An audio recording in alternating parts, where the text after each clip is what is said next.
what the is power? Obviously, it's a pretty broad topic and pretty difficult to kind of surmise easily because there's so many different ways that you can look at it. But we do have a couple definitions that have kind of become known as defining power in some sense. The first comes from Robert Dahl.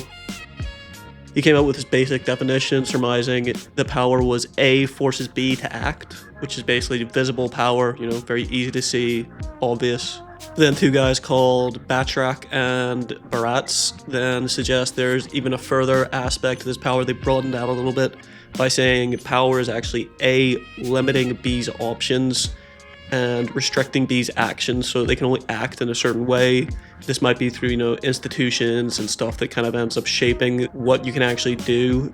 So it's not about forcing you to do something, but almost this hidden power being able to restrict the things you're able to do. Then you have Stephen Lukes, who opens it up even further by saying power is actually A, creating a situation where B believes it is beneficial to act. So it's not just about restricting options, it's not just about forcing someone to do something, it's about the idea that you can maybe convince someone to do something against their own interests.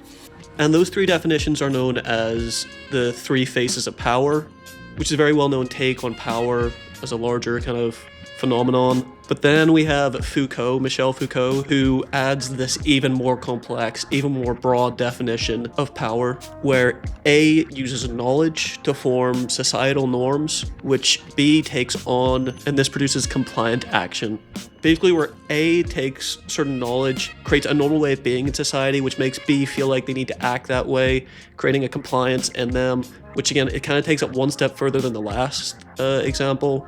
And this definition can be a little bit controversial to some people in terms of how it looks at knowledge and what truth is and how we create truth itself. So it's a little bit, disputed. It's still been very influential in how we look at an even broader representation of power than what we've seen before. Well, power is always going to be difficult to summarize, but these four faces give us an idea when we think about how to analyze power and how power ends up getting used in different settings.